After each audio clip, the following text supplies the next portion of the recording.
এরকম মুঠোফোনে আপনার ঊর্ধ্বতন কর্মকর্তা, আত্মীয় স্বজন অথবা বন্ধুবান্ধবের নামে অপরিচিত নম্বর থেকে আর্থিক সাহায্য চেয়ে কখনো কোনো মেসেজ বা ফোন কল পেয়েছেন কি?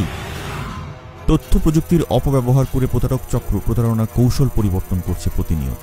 বিভিন্ন যোগাযোগ মাধ্যম যেমন হোয়াটসঅ্যাপ, ইমো, ভাইবার, মেসেঞ্জার ইত্যাদিতে একজন ব্যক্তির নাম, ছবি ও ফোন নম্বর দিয়ে প্রতারকেরা সহজেই তৈরি করছে ফেক অ্যাকাউন্ট।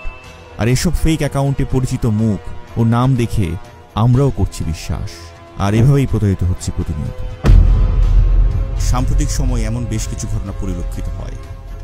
এতে দেখা যায় রাষ্ট্রের গুরুত্বপূর্ণ ব্যক্তিবর্গ, সরকারি বিভিন্ন প্রতিষ্ঠানের কর্মকর্তা, সামরিক বাহিনীর ঊর্ধ্বতন অফিসার, আইন শৃঙ্খলা রক্ষাকারী বাহিনীর সিনিয়র অফিসার ইত্যাদি বিভিন্ন গুরুত্বপূর্ণ ব্যক্তিবর্গের নাম ও ছবি ব্যবহার করে প্রতারক চক্র প্রতারণা করে যাচ্ছে।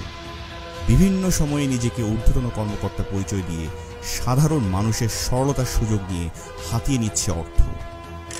এছাড়াও প্রতারক যেই ব্যক্তির পরিচয়ে প্রতারণা চালাচ্ছে, সামাজিকভাবে তারও হচ্ছে সম্মানহানি।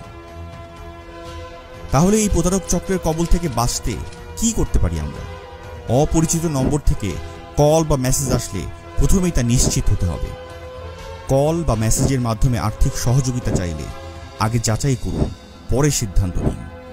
ব্যাংক, এটিএম কার্ড নম্বর, পিন কোড অথবা মেসেজে আগত ওটিপি কোড নম্বর কোনোভাবেই শেয়ার করা যাবে না।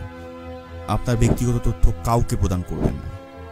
প্রতারিত হচ্ছেন সন্দেহ হলে আইন শৃঙ্খলা বাহিনীর শরণাপন্ন হন। প্রতারণা থেকে বাঁচতে সর্বোত্তম উপায় ব্যক্তিগতভাবে সচেতন হওয়া। তাই আসুন অনলাইনে প্রতারণার বিরুদ্ধে সচেতন হই, একসাথে রুখে দেই প্রতারকদের হাত।